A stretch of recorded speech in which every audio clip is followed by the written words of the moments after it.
Nano Burger here, and today on this Instructable we are going to take apart a 110 film cartridge and then reload it with the film of our own choosing.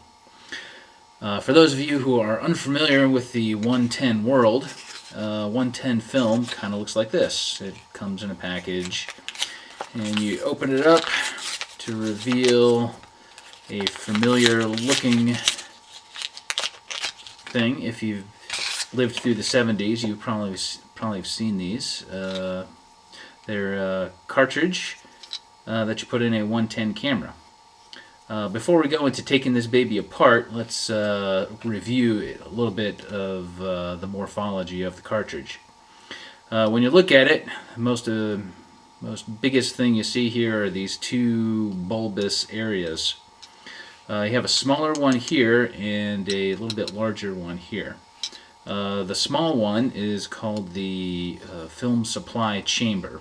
In here is wrapped film with its backing paper. It is extruded out along here. You can see the film right there. It's this brownish substance. And this is the film plane. And then it is collected up here in the take-up chamber. You can tell easily between the two because the take-up chamber has this bump on top where the other one is kind of smooth and flat. And if you look very closely in the take-up chamber, you will see these tooth wheels here. That's what the camera engages with to reel up the film going along the film plane. For the purpose of this Instructable, this here will be the back of the film. This here will be the front of the film. Again, the supply chamber, the take-up chamber, and the film plane is along here. A couple other features here. We have this little window. This shows a number on the backing paper. If you're familiar with 120 film, you'll know the concept.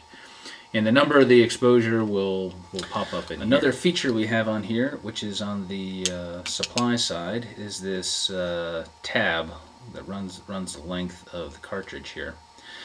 This was kind of a crude mechanism that would tell the camera what the speed of the film was.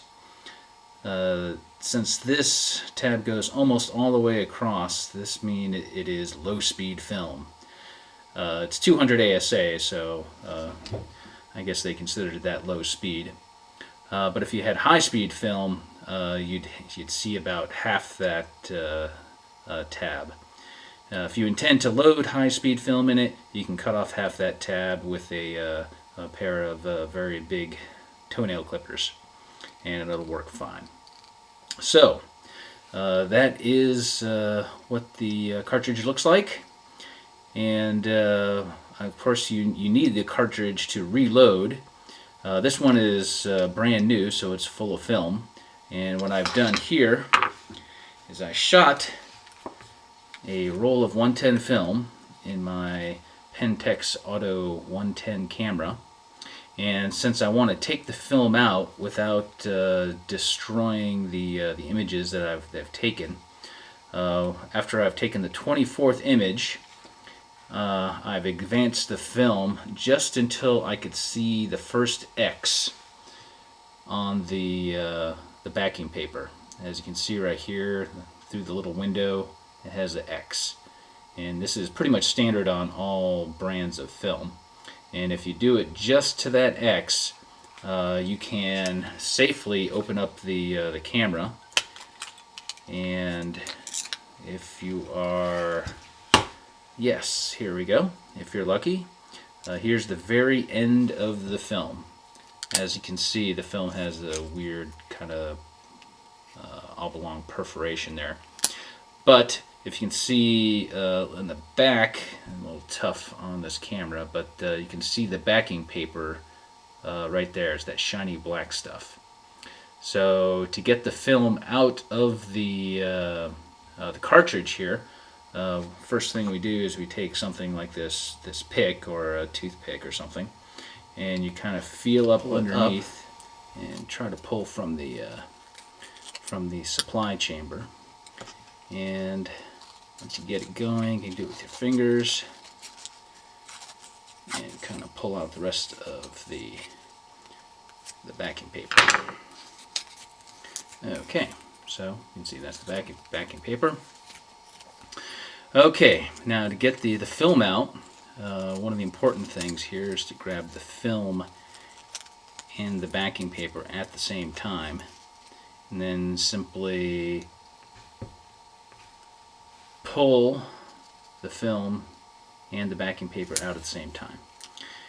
Reason is, if you pull the backing paper out faster than the film, or the film faster than the backing paper, it might get jammed up in there. Since I actually used this roll and took some photos on it, I'll do the rest of this in a changing bag.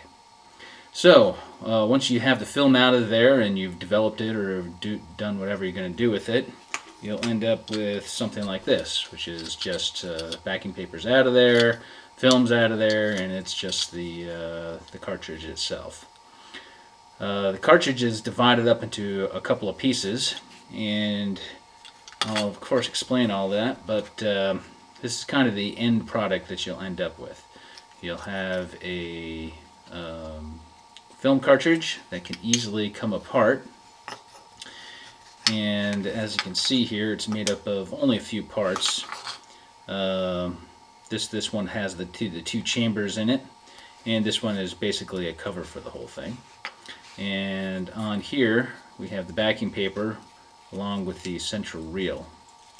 And of course the concept of the operation here is to reload some film into the backing paper and put it in the supply chamber, feed it over, and then put the take-up reel in the take-up chamber, and then just simply put it all back together, of course in the dark. And once you got it back together, you put a couple of pieces of tape there to keep the two halves together, and you have your own film in the camera. So that's kind of the introduction of what we're doing here. What I plan to do is to write up this Instructable and make another video, so we'll actually show how to load the film into the cartridge.